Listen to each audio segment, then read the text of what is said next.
அதான் கேள்வி. பிள்ளையார சுத்திரையா? ஒரு சுத்து சுத்து, அதுக்கு மேல சுத்தப்படாது. சிவபெருமான சுத்திரையா?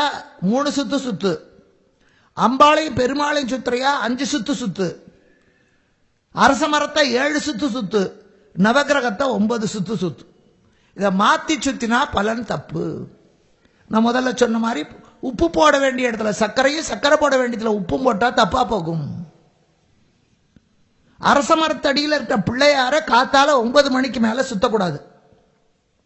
நீ சாயந்தரம் கோயிலுக்கு போவ, பிள்ளையாரையும் சுத்திட்டு வருது, தப்பு. பிள்ளையார வணங்கலாம், சுத்தக்கூடாது. ஏன்னா அந்த அரச மரத்திலிருந்து செரிட்டோன்னு ஒரு வாயு வரும். அது காலை 9 மணி வரைக்கும் அந்த வாயுவை சுவாசித்தால் புத்தி நல்லா வேலை செய்யும். அதனாலதான் பரீட்சைக்கு போற பையனுக்கெல்லாம் காத்தால தான் பரீட்சை தொடங்கும். அவன் போய் அரச மரத்தில் இருக்கிற பிள்ளையாருக்கு 2 குட்டிக்கிட்டு தோப்புக்காரன் போட்டுட்டு பரீட்சை எழுதுவான், நான் பாஸ் ஆகணும்னு. புத்தி வேலை செய்யும். சாயந்தரம் ஆனா அந்த அரச மரத்திலிருந்து வெளியிடப்படுகிற அந்த செரிட்டோன்கிற வாயுவை சுவாசிச்சா இருக்கிற புத்தி கெட்டு போகும். அதனாலதான் நம்ம பெரியவங்க சொல்லுவாங்க, ராத்திரியில அரச மரத்துக்கிட்ட போகாதிரி, பிசாசு பிடிச்சுக்கும். அரச மரத்தை பிடிச்ச பேய் பிள்ளையாரையும் சேர்த்து பிடிச்சு. இதெல்லாம் சொல்ல தெரியாம சொன்னது, ஆனா அர்த்தம் தெரிஞ்சு சொன்னது. அதனால மாலையில போய் நீ பிள்ளையார சுத்தினா நல்லது வராது, கெட்டது உன் கூடவே வீடு வரைக்கும் வரும். அதனால வடக்க பார்த்து உட்கார்ந்து நீ சுவாமி ஸ்லோகத்தை சொல்லு, மேற்க பார்த்து உட்கார்ந்து பாடத்தை படி. கோவிலுக்கு போனா வடக்க பார்த்து நமஸ்காரம் பண்ணு. ஆணா இருந்தா 8 அங்கம் படணும், பெண்ணா இருந்தா 5 அங்கம் தான். பெண்ணோட மார்பு தரையில பட்டா அந்த குடும்பம் நாசமா போகும். சூர்பனக விழுந்தா, அவ மார்பு தரையில பட்டது, லங்க அழிஞ்சுது. பெண்களுடைய மார்பு தரையில பட்டால் அந்த குடும்பம் உருப்படவே உருப்படாது. இத்தனையும் சாஸ்திரங்கள் இருக்கு. சாஸ்திரங்கள் அர்த்தமற்றது அல்ல. சாஸ்திரம் என்பது சட்டம், அழிக்க முடியாத சட்டம். அது வெறும் மூட பழக்க வழக்கம் இல்லை. அதை சரியா தெரிஞ்சுக்கணும். உனக்கு தெரிஞ்சுக்க இஷ்டம் இல்லையா, நீ ஒண்ணு நமஸ்காரமே பண்ணாத. விடக்க பார்த்து நமஸ்காரம் பண்ணா எனக்கு தெரியாது, ரொம்ப சந்தோஷம், நீ பண்ணாத, கும்பிடு போட்டு போ. உன்னை யார் விழுந்து நமஸ்காரம் பண்ண சொன்னாங்க? பிள்ளையாருக்கு துளசி போடாத. எனக்கு துளசி போடக்கூடாதுன்னு தெரியாது, நீ எதையுமே போடாத. எதை செய்யலாம் எதை செய்யக்கூடாதுன்னு தெரிந்தா எதையுமே செய்யாம விட்டா தப்பே இல்லை, பிரச்சனையே இல்லை. தவறா செஞ்சா தான். இங்க அதே மாதிரி அரங்கத்திலே ஆடுகின்ற அரசன், படுத்திருக்கிற அரசன் ரங்கராஜா, அவர் இந்த வளமை, இந்த சோழ மண்டலம் வாழ்வதற்காக, சடையப்ப வாழ்வதற்காக இருக்கிறார். அப்படிப்பட்ட திருவரங்கத்திலே இருக்கிற அந்த ரங்க விமானத்தை விபீஷணன் கையில கொடுத்து இதை கீழே வைக்காதே, அவர் எடுத்துக்கொண்டு வர்றார். ஒண்ணு ஞாபகம் வச்சுக்கணும், ஆண்டவன் எங்க இருக்கணும்னு தீர்மானிக்கிறானோ அங்கதான் அந்த கோவில் கட்டப்படும். கோவில் கட்டினாலும் அது புழக்கத்துல இருந்து எல்லாருக்கும் அருள் செய்யறது அவன் இஷ்டம் இருந்தா தான். அதனாலதான் மாணிக்கவாசகர் சொன்னா, அவன் அருளாலே அவன் தாழ் வணங்கி. நீ திருப்பதிக்கு போனோம்னு ஆசைப்படுவே, புரட்டாசி மாசம் பிறந்தாச்சு, 1 வருஷமா உண்டியல்ல காசு போட்டாச்சு. வீட்டில் இருக்க குழந்தை, பொண்டாட்டி, அம்மா, அப்பா, பூனைக்குட்டி, நாய்க்குட்டி எல்லாம் காசு போட்டு வச்சிருக்கு. எப்படா புரட்டாசி பிறக்கும், சனிக்கிழமை போலான்னு திட்டம் போட்டாச்சு. நாளைக்கு கிளம்ப போறீங்க. இன்னைக்கு புளியஞ்சாதம் கிளறி வச்சாச்சு, முறுக்கு கிளறி வச்சாச்சு. அதுதான் தமிழன். 2 கை இருந்தா எத்தனை பேர் போறோம்னா அத்தனை 2 கையிலையும் திங்கிறதுக்கு எடுத்துக்கிட்டு போறது தான் நாம. இங்க இருந்து பக்கத்துல போவோம், அதுக்கு புளியஞ்சோறு கட்டிட்டு போக வேண்டியது. வடக்கெல்லாம் அது கிடையாது. நாம இத்தனை கோதுமாவை எடுத்துட்டு வருவான், ருசியே பார்க்க மாட்டான். முன்னெல்லாம் எந்த கறி வண்டி, ட்ரெயின், அங்கங்க அந்த கறியை ஊத்து விடுவான், அங்க நிற்பான், அந்த நெருப்பு கடக்க எடுத்து பிளாட்ஃபார்ம்ல போடுவான், அந்த சப்பாத்தி இப்படி தட்டுவான், அந்த நெருப்புல போடுவான், பாக்கெட்லேயே ஒரு வெங்காயம் இருக்கும், ஒரு பச்சை மிளகா இருக்கும், நறுக்கி போட்டு இத்தனை உப்பை போட்டு தின்னுட்டு போயிட்டே இருப்பான். நாம இங்க இருந்து புளியஞ்சோத்தை எடுத்துட்டு திருப்பதிக்கு போயிட்டு, டே வடை எங்கேயாவது இருந்தா வாங்கிட்டு வாடா, செத்தா போயிடுவோம். எலி புண்ணாக்கட்டி தூக்குற மாதிரி இத்தினோட குழந்தை கையிலேயே ஒரு தூக்க கொடுத்து, டே பத்திரமா எடுத்துட்டு வாடா, கீழப்படாது. தப்பு. சோத்தால் அடிச்ச செவுரு. நாம இப்ப பாக்குறேன் பல பேரை, போலாமே அந்த இடத்துக்கு, கஷேத்திரத்துக்கு, கவலையப்படாத, அங்க நல்ல சாப்பாடு போடுறாங்க கோயில். நீ சாப்பாட்டுக்கா போற? ஆண்டவன் நமக்கு பிச்சை போடணும், கேளுங்க, அங்க நல்ல சாப்பாடு போடுவாங்க. அங்க அருமையான ஹோட்டல் இருக்கு, போலாம். சோத்த நினைச்சு போறது ரொம்ப தப்பு. தமிழ்நாட்டில இருந்து வெளியே டூர் போறவன் அத்தனை பேர் தான் சோத்த தேடி போவான். வேற வடநாட்டுக்காரன் தேடவே மாட்டான், வெள்ளைக்காரன் தேடவே மாட்டான். இங்க வந்தா அவன் என்ன கிடைக்கிறதோ அதை தின்னுட்டு போயிட்டே இருப்பான். நமக்கு தான் வக்கணை அத்தனை. ஹரித்வார்ல ஒரு அசைவ கடை கிடையாது. ஹரித்வார் முழுக்க சைவம் தான். கிடையாது. நம்மால் இங்கிருந்து போனா 2 நாள் கூட இல்லாம இருக்க முடியாது. 150 மைல் ஹரித்வார்ல இருந்து போனா ஒரு கடை இருக்கும், அது எல்லா நாள்ல திறந்திருக்காரு. 150 மைல் போவான் இதை திங்கிறதுக்காக. உருப்படுவோமா? மண் திங்கிற உடம்புக்காக. எதுக்காக மண் திங்கிற இன்னத்தார்? வாலி அழகா எழுதுவார், புனரபி ஜனனம் புனரபி மரணம், சாவும் பிறப்போம் சாவும் பிறப்போம், இதாயா. அதை ரொம்ப அழகா சொல்வார். மண்ணை கிளறினேன் மண்புழு வந்தது, புழுவை பூச்சி தின்றது, பூச்சியை பறவை தின்றது, பறவையை பூனை தின்றது, பூனையை குறவன் தின்றான், குறவன் இறந்தான், குறவனை மண் தின்றது, மண்ணிலே இருந்து புழு வந்தது, புனரபி ஜனனம் புனரபி மரணம். இதை விட எளிமையா யாராலையும் சொல்ல முடியாது. அப்போ அப்படிப்பட்ட எத்தனை தூக்கி கொண்டுதான் போவோம்.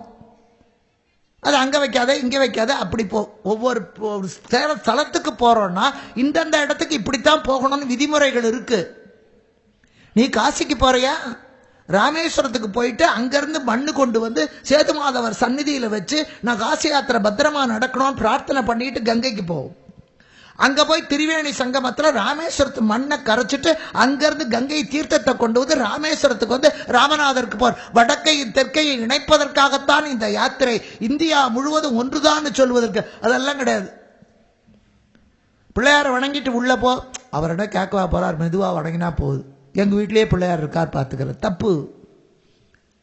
அதனால இதை செய்யக்கூடாதுன்னா செய்யக்கூடாது, இவர் கீழே வைக்க கூடாது, தூக்கிட்டு வந்தார். ஆனா ஆண்டவனுக்கு தெரியும் எங்க இருக்கணும் எங்க போகணும். பல ஊர்கள் ஸ்தல புராணம் பார்க்கலாம். மேல்மலையனூர்ல இருந்து கிளம்பி வருகிறார்கள், எல்லாரும் போய் பிரார்த்தனை பண்ணிட்டு திருவண்ணாமலைக்கு பக்கத்துல அவலூர்பேட்டை கிட்ட கூடையில பொங்க வச்ச பானை எல்லாத்தையும் தூக்கிட்டு வராங்க. பாத்திரம்னா கிணத்துது. கிணத்து பார்த்தா ஒரு கல்லு. கள்ளக்குறிச்சிக்கு பக்கத்துல சங்கராபுரத்துக்கு பக்கத்துல ராவுத்த நகர்னு அங்க வச்சா கல்லு கடந்தது. கல்லை தூக்கி தூரம் எறிஞ்சிட்டு கூடை தூக்கின்னு போயாச்சு. மறுபடியும் கிடத்தது பார்த்தா கல்லு. தூக்கி தூக்கி எறிகிறான். கடைசியில் ஒரு இடத்துல அந்த கல்லை தூக்கவே முடியல, வச்சது வச்சபடியே. அந்த இடத்துல நான் மேல்மலையனூர்ல இருந்து வந்திருக்கிறேன். சாதாரண கல்லு. அதுதான் உண்மையான பக்தி. இத்தனை அழகா அலங்காரம் பண்ணி கிருஷ்ணா கிருஷ்ணான்னு நிற்காம எப்படா வெள்ளச்சீடை கொடுப்பான்னு நிக்கிறத விட ஒரு உருவமே இல்லாத ஒரு கல்லை பார்த்து அம்மானு கும்பிடுறானே கிராமத்துல, அவன் தான் பக்திமான். உருவமே இல்லை, ஆனா மாரியம்மா காளியம்மா காப்பாத்து. நேத்தி வரைக்கும் அது வெறும் மயில் கல். திடீர்னு ஒரு நாள் அதுக்கு சுண்ணாம்பு அடிச்சு மஞ்சள் பூசி எல்லாம் பண்ணி பொங்க வைப்பான். அவர் சொன்ன மாதிரி பிரளயத்துல இலையே மிதந்ததே, இலை மட்டும் எப்படி மிதந்தது ஒரு பையன் கேட்டார்னு. ஆண்டவன் நினைத்தால் மிதக்க வைக்கவும் முடியும், அதை உள்ளத்துல போட்டு புதைக்க வைக்கவும் முடியும். அதான் சொன்னேன். பனை மரத்திலே இருந்து விழுந்து பிழைக்கவும் முடியும், திண்ணையிலிருந்து விழுந்து சாகவும் முடியும். அவன் நினைச்சாதான் எதுவும் நடக்கும். இப்ப அண்மையில கட்டடம் இடிஞ்சு விழுந்தது, அதுல 3 நாள் அந்த இடிபாடுகளுக்குள்ளே சிக்கிக்கொண்டு முனகி முனகி எந்த விதமான ஊனமும் ஒச்சமும் இல்லாம கிளம்பி வந்தான். எது காப்பாத்தித்தவன? ஊத்தங்கரைக்கு பக்கத்துல திருவண்ணாமலை போற ஒரு பஸ் 3 குட்டிக்காரன் அடிச்சு பக்கத்துல இருந்த ஏரியில விழுந்துருத்து. மொத்தம் 70 டிக்கெட், நின்னவன் உட்கார்ந்தவன் போனவன் வந்தவன் எல்லாம். 69 அவுட்டு. அங்கேயே ஒரே ஒரு ஆள் பொழைச்சான், புல்தரையில கிடந்தது. அந்த ஆளுக்கு வயசு எத்தனை தெரியுமா? 3 மாசம் குழந்தை. ஆஜானு பாகுவா பீமனு காமனுமா இருந்தவன் அத்தனை பேர் அந்த பஸ் உருண்ட போது போயிட்டான். அந்த 3 மாச குழந்தை இப்படி விழுந்தாலே தாங்காத புஞ்ச உடல். அந்த பூ உடல் போய் நிக்குது, வாயில விரல வச்சுட்டு சிரிக்குது. அது சாகல, ஒரு அடிபடலை. அம்மா போயாச்சு, அப்பா போயாச்சு, எல்லாம் போயாச்சு. ஏன்? அது யாருக்கிட்ட வரதட்சணை கேட்டு எந்த மாமனார தெருவில் நிற்க வைக்கணுமோ, எந்த பொண்டாட்டிக்கிட்ட பாதராத்திரிக்கு பூரி பண்ணி கொடுன்னு பண்ணலன்னு பூரி கட்டையால அடிக்கணுமோ, எந்த தொகுதியில் நின்று அந்த தொகுதியை கெடுக்கணுமோ, எந்த டிபார்ட்மெண்ட்ல வேலை செஞ்சு ஊழல்ல நாட்டையே நார வைக்கணுமோ, அது முடிகிற வரைக்கும் சாகாது. ஒவ்வொருத்தரும் பிறந்ததுக்கு ஒரு அர்த்தம் இருக்கு. அது முடிகிற வரைக்கும் நீ என்ன நினைச்சாலும் சாவு வராது. இந்த கோவில்ல வந்து நான் பேசணும், என் பேச்ச கேட்கணும், உங்களுக்கு தலையெழுத்துன்னா 2 பேரும் போக மாட்டோம். இங்க வந்து ஒரு டம்ளர் தண்ணி குடிக்கணும்னா நான் வரலன்னா கூட பஸ் இங்க நிக்கிற பொழுது எனக்கு விக்கல் எடுத்து இங்க இருந்து தண்ணி கொடுப்பான், தின்னோன்னு உயிர் போகும். அது போற வரைக்கும், கடன் தீர்ற வரைக்கும் நம்ம போக முடியாது. அதனாலதான் எவ்வளவு பெரிய கோவில் கட்டணும்னு நினைச்சாலும் அஸ்திவாரத்தோட நிற்கும். சில இடத்துல மளமளமளான்னு இருக்கும். எல்லா கோயிலுக்குமா கூட்டம் வருது? எல்லா இடத்துலயும் தான் பெருமாள் இருக்கார், கொண்டது கொட்டுறான். திருப்பதியில கொண்டே கொட்டுறான் கட்டுக்கட்டா. புரட்டாசி வந்தா எல்லாம் ஓடுதுங்க. ஏன் நம்ம ஊர்ல பெருமாள் இல்ல? இங்க விளக்கரிக்க எண்ணெய் இல்ல, ஒரு அரளிப்பு போடுறதுக்கு ஆள் இல்ல, அங்க எக்கச்சக்கமா கொண்டு போய் கொட்டுறாங்க. அவர் அங்க விரும்பி இருக்கிறார், இங்க அவருக்கு இஷ்டம் இல்லை. வாஸ்து என்பது கோயிலுக்கும் உண்டு. அந்தந்த ஊருக்கு எவ்வளவு உயரத்துல சிலை இருக்கணுமோ, எந்த சிலை இருக்கணுமோ அதுதான் வைக்க முடியும். இங்க திருவண்ணாமலைக்கு போனா உண்ணாமலை இவ்வளவுதான் இருப்பா. அதே நீ கும்பகோணத்துக்கு போனீங்கன்னா கும்பேஸ்வரர் கோயில மங்களாம்பிகை ஏன் உயரத்துக்கு இருப்பா. ராஜராஜேஸ்வரன் கோயில லிங்கம் அவ்வளவு பெருசு இருக்கும், பிரகநாயகி அவ்வளவு பெருசா இருக்கா, பெரிய நாயகி இல்ல. ஏன் அவ்வளோ பெரிய கோவில் கட்டினவனுக்கு இவ்வளவு பெரிய அம்மனை வைக்க முடியாதா? முடியாது. அந்த ஊருக்கு அதுக்கு மேல ஒரு சென்டிமீட்டர் அதிகம் இருந்தா கூட அந்த கோயில் விளங்காது. அது அவரவர் ராசி மாதிரி ஆண்டவனுக்கு உண்டு. அவன் இருந்தா தான் அந்த இடத்துல அவன் விருப்பம் இருந்தா தான் தங்க முடியும், எடுக்க முடியாது. இங்கேயும் அவருக்கு விருப்பம் இங்க இருக்கணும்னு. அப்ப விபீஷணனுக்கு அங்கேயே வச்சு பூஜை பண்ணான். வழியில வரும்போது ஒரு அருமையான தீவு, ஸ்ரீரங்கம் மாதிரி ஒரு அழகு பார்க்க முடியாது. காவேரியின் கொள்ளிடமும் மாலையா போறான். அதுக்கும் காவேரியும் கங்கையும் பெண்களாக இருக்கிற போது நீராடி கொண்டிருக்கிறார்கள். அப்ப வானத்துல போற ஒரு கந்தர்வன் போற போக்குல ஒரு கும்பிடு போட்டு போயிட்டான். யாருக்கு போட்டான்னு தெரியல. இதுல இங்க இருக்கிற சப்த மாதர்களுக்கு நர்மதை தபதி எல்லாரும் இருக்கார்களுங்க. எனக்கு தான் கும்பிடு போட்டான், உனக்கு தான் கும்பிடு போட்டான், சண்டை. யாருக்கு போட்டான்னு தெரியல. அவன் சொல்லிவிட்டு போட்டு தொலைக்க கூடாதா, சொல்லல. பல பேர் சில சமயத்தில் ஒரு கும்பிடு போடுவார், யாரோ நமக்கு தான் போட்டாங்களா இப்படி. திரும்பி பார்த்தா பின்னாலே யாரோ ஒருத்தர் வருவாங்க, அவங்களுக்கு போட்டுக்கிட்டு இருப்பான். இங்க அதனால 2 பேர் பார்த்தா கங்கை சொன்னா எனக்கு தான் போட்டா.